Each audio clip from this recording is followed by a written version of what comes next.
Assalamualaikum warahmatullahi wabarakatuh. Halo semuanya, apa kabar? Alhamdulillah, sehat walafiat tentu dalam lindungan Allah Subhanahu wa Ta'ala.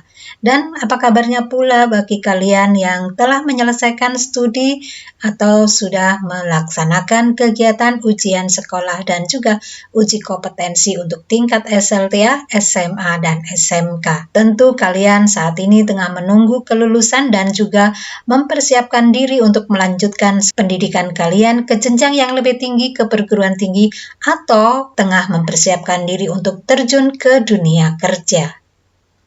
Saya yakin kalian yang jurusan OTKP, kalian tentu tertarik berkarir di bidang administrasi. Nah, buat kalian yang sekarang sedang mempersiapkan diri untuk melamar atau mencari pekerjaan sebagai posisi administrasi perkantoran tersebut ya, kalian harus memiliki kemampuan Microsoft Excel sebagai sebuah keharusan yang tentu saja ini tidak bisa ditawar-tawar lagi karena memang ini merupakan satu hard skill yang wajib kalian kuasai. Microsoft Excel pastinya kalian sudah mempelajarinya pada saat kalian duduk di bangku sekolah ya. Dan tidak lama lagi kalian tentu akan mengaplikasikannya di dunia kerja di mana nanti kalian akan terjun ke dalamnya. Nah, pada pembahasan kali ini kita akan membahas tentang rumus Excel apa saja yang harus dikuasai oleh seorang admin. Nah, silakan simak dan tonton video ini sampai selesai, jangan di skip-skip ya, dan mohon bantuannya, dukungannya untuk like, komen, share, dan subscribe, agar channel ini semakin berkembang. Terima kasih dan selamat belajar untuk kalian semuanya.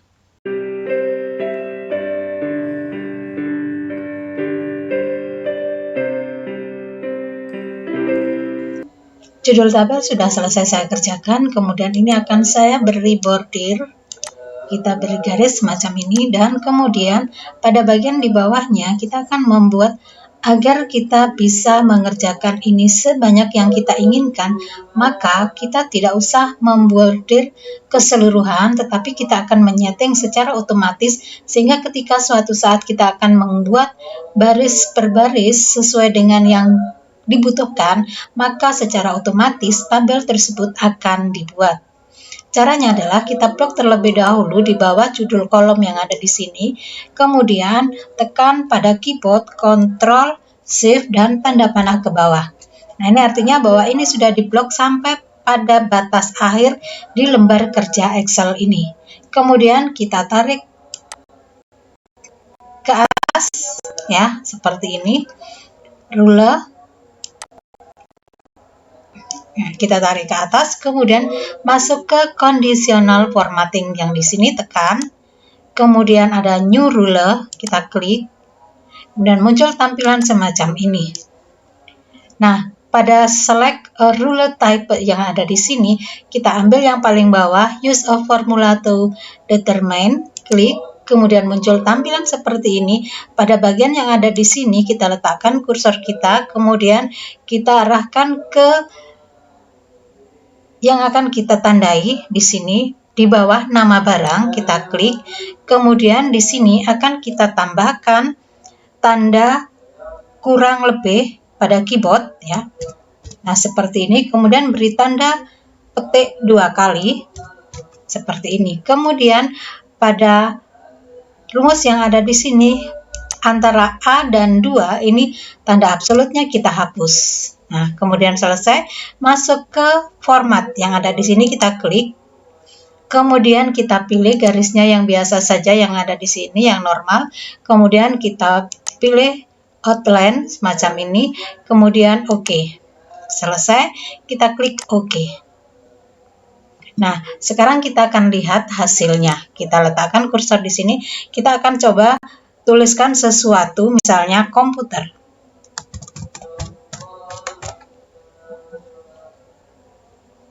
Seperti ini, saya akan enter.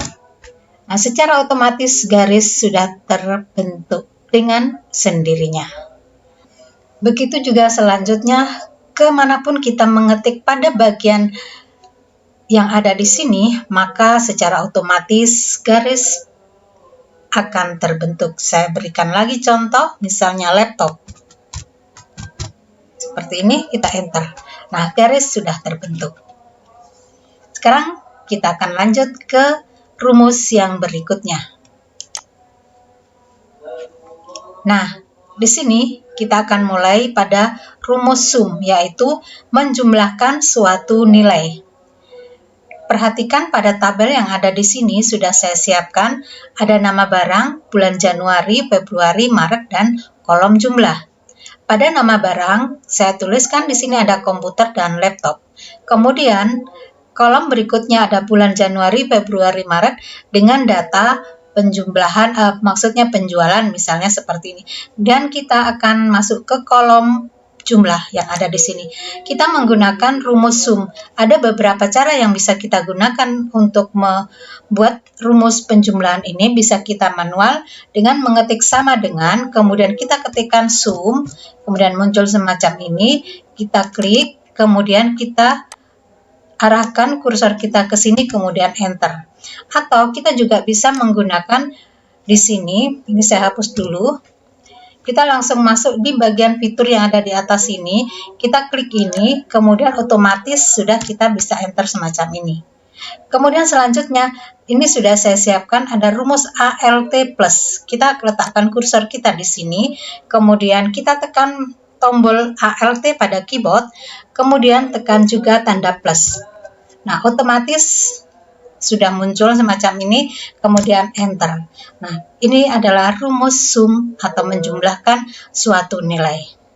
Kita lanjut pada rumus berikutnya, yaitu rumus sum if untuk menjumlahkan nilai dengan kriteria tertentu.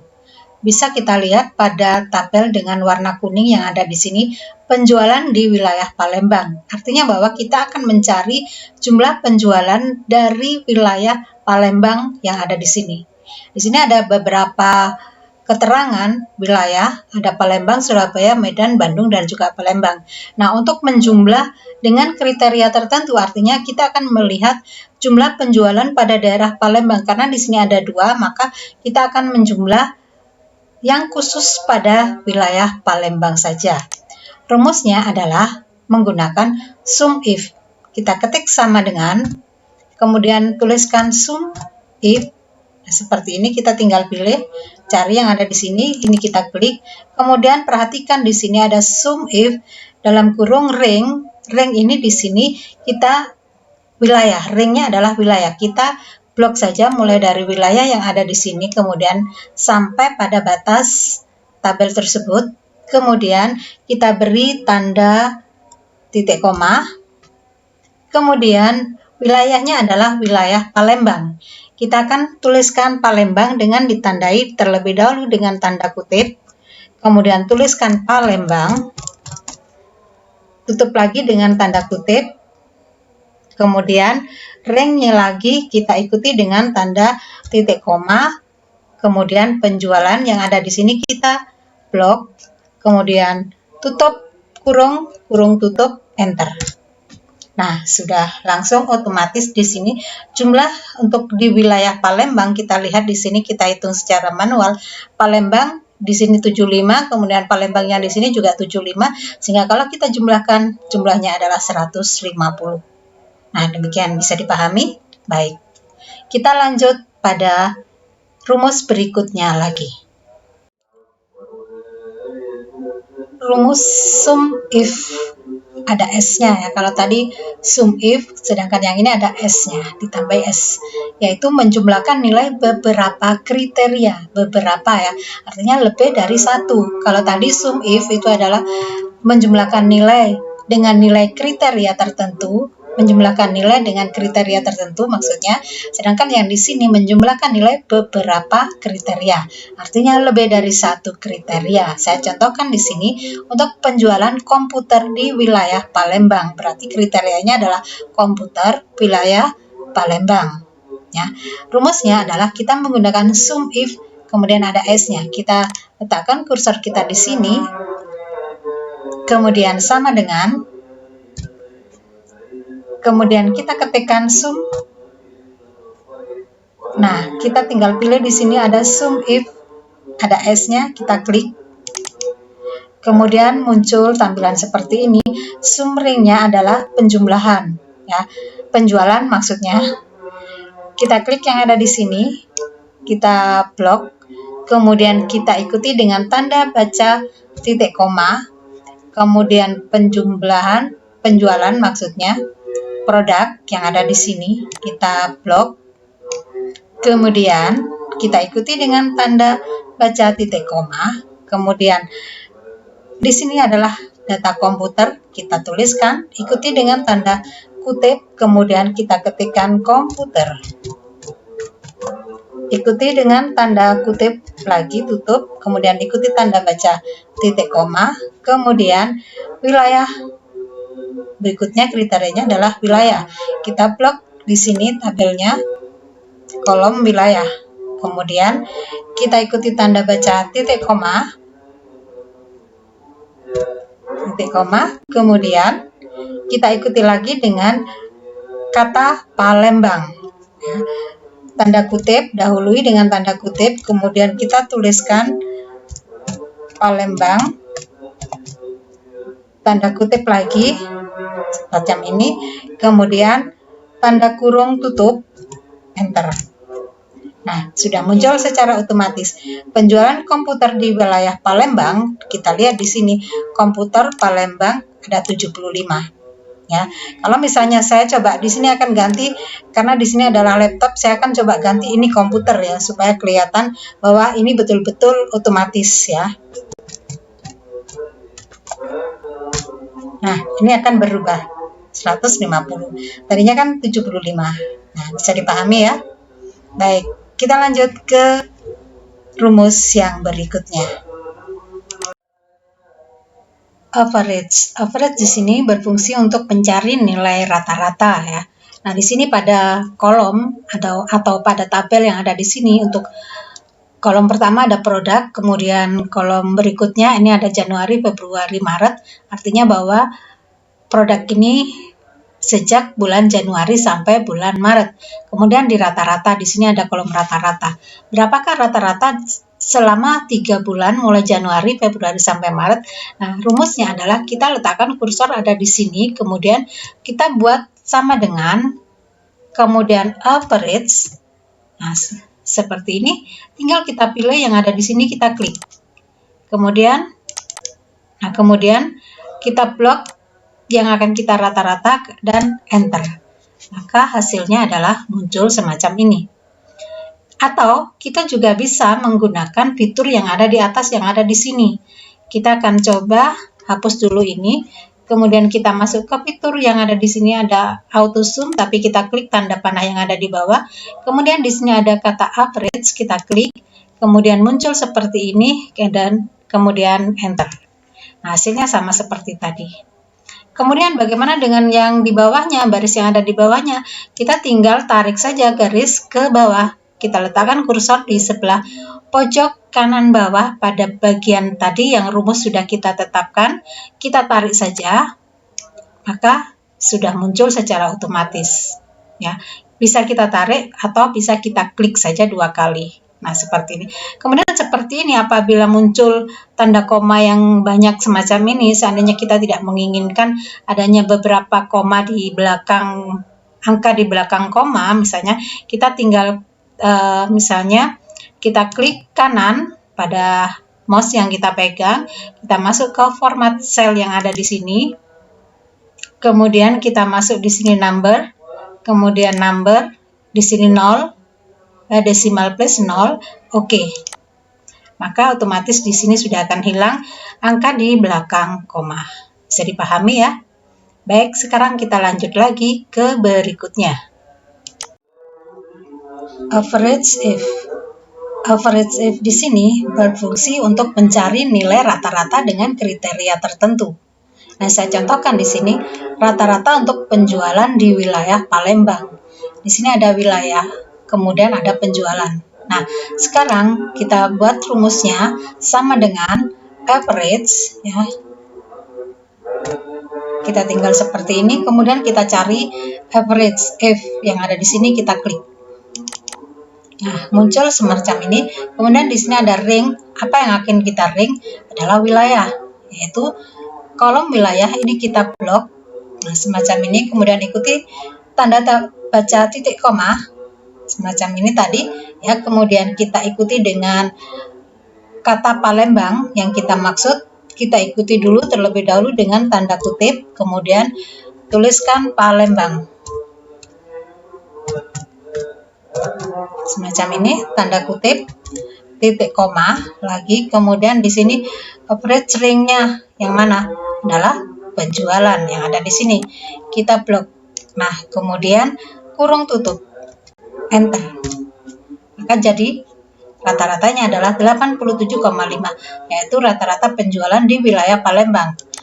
Di sini ada Palembang, kemudian di sini ada Palembang, kemudian penjualannya semacam ini, rata-ratanya adalah semacam ini.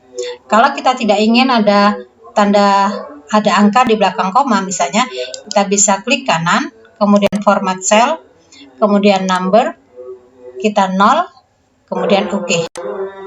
Kalau kita mau menggunakan tanda baca angka di belakang tanda baca koma misalnya, angka di belakang koma kita bisa seperti itu tadi, format cell, kemudian number, kita bisa tambahkan bisa 1 angka atau 2 angka di belakang koma, silakan. Oke, nah semacam ini. Paham ya? Baik, sekarang kita lanjut lagi pada rumus yang berikutnya. Average if S. Nah, di sini ada S-nya ya. Kalau yang tadi average if tapi tidak pakai S, yang di sini pakai F, average if S, yaitu mempunyai fungsi mencari nilai rata-rata beberapa kriteria tertentu. Artinya di sini bahwa kriteria yang kita maksud lebih dari satu. Saya contohkan di sini, carilah rata-rata penjualan laptop di wilayah Palembang. Maka rumusnya kita ketik terlebih dahulu tanda sama dengan, kemudian tuliskan FV.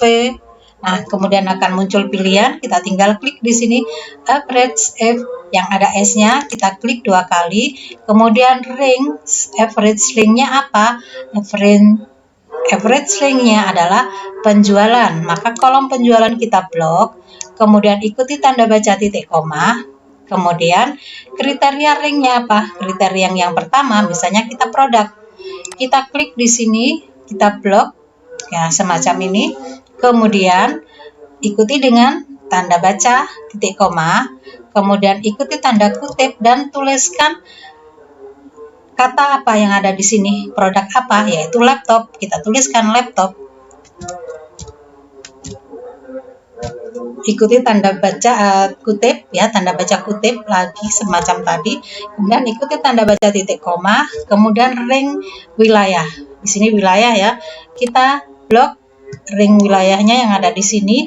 Kemudian ikuti lagi dengan tanda baca titik koma, kemudian tanda kutip wilayah Palembang. Kita tuliskan Palembang. Palembang, ikuti tanda kutip, kemudian kurung tutup.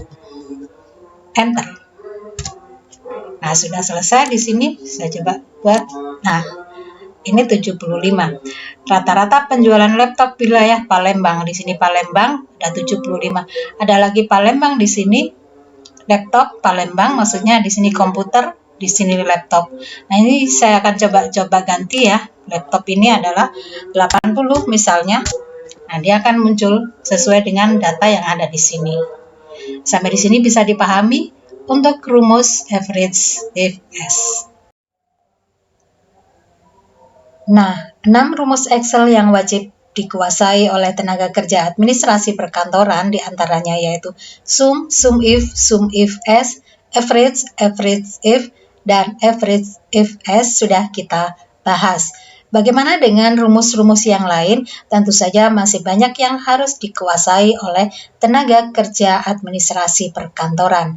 Nah, silakan kalian tonton pada video selanjutnya. Nah, itulah tadi pembahasan tentang rumus dasar Excel yang bisa kalian pilih nantinya. Dan di mana hal ini akan sangat penting bagi kalian agar dapat mengimplementasikan dengan baik untuk menjadi seorang administrasi perkantoran yang profesional. Di mana pada saat ini pastinya setiap individu membutuhkan kualifikasi lengkap dalam menyiapkan, mengelola, sampai pada menganalisis data. Administrasi perkantoran pastinya harus dapat mengimplementasikan hal tersebut dengan menggunakan Excel. Dan sampai di sini pula pembahasan kita untuk kali ini. Terima kasih sudah belajar bersama saya, Ibu Dia Astuti. Semoga bermanfaat materi kali ini. Sampai jumpa pada pembahasan selanjutnya. Salam sehat. Wassalamualaikum warahmatullahi wabarakatuh.